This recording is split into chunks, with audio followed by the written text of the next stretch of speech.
Sveiki, draugai, bičiuliai. Pirmadienis, kaip ir sakiau, teisėsaugai nejudinkit manęs, bet pirmadienis jau pats pasižadėjau iki pirmadienio.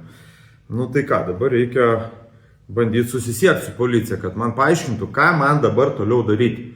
Gerai, reikia važiuoti į kalėjimą. Esu Baltarusiu. Ką man dabar daryti? Užėjau policija LT. E-policija neveikia, bet policija LT veikia, parodžiau, žodžiu. Yra kontaktinė informacija, kaip suprantu, Arūnas Paulauskas laukia mano skambučių. Tai aš bandau jam ir paskambinti. Jungsiu garsiakalbį, kad girdėtumėt. Aišku, čia man minutė apie, nežinau, pusantro ar 2 eurų. Labadiena. Jūs paskambinote policijos informacijos telefonu. Jei jums reikalinga skubi pagalba, prašome skambinti trumpuoju numeriu 112. Siekdami užtikrinti pokalbio kokybę, jūsų pokalbį su konsultantu įrašysime. Jei sutinkate, prašome pasirinkti jūs dominančią paslaugą. Asmens tapatybės kortelės pasai. Spauskite 0.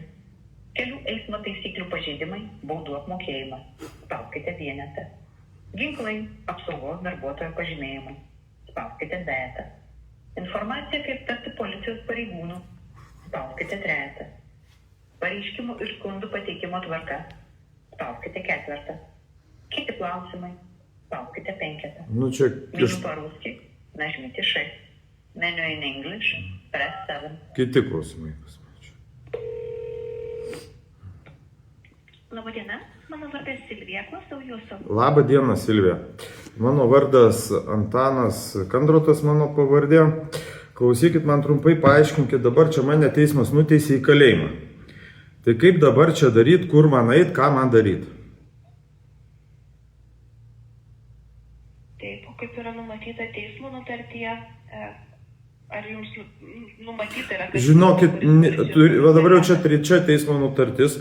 Vienoj buvo neparašyta, kad įlipti per balkoną, bet įlipo per balkoną. Kitoj buvo neparašyta, kad mane išlups iš mašinos. Išlupo iš mašinos. O šitoj, žinokit, irgi nieko neparašyta. Tai, žinokit, nežinau. Tai va pats ir klausiu. Nes ten nerašo nieko. Nuteisti 3,5 metų realios bausmės ir viskas. Apie tai jokios informacijos. Tai kur man dabar gauti, ką man eit, ką man daryti ir taip toliau. Supratau, tai paprašysiu šiek tiek jūsų luktelti, tada patikslinsiu. Bet jūs greit judėkit, nes man 1 minutė skambučio 2 eurų kainuoja. Tai tokiu atveju aš galiu perskambinti jums, kad nereiktų laukti. Gerai, perskambinkit tada. Gerai, tada Į numerį matote, ne iš kurio skambinu. Taip.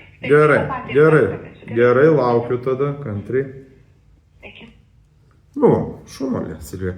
Va čia ir yra absurdas sistemos. Nėra jokios informacijos dabar.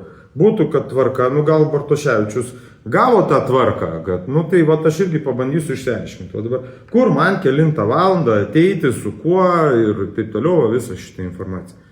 Tai palaukim, kol perskambins, ne?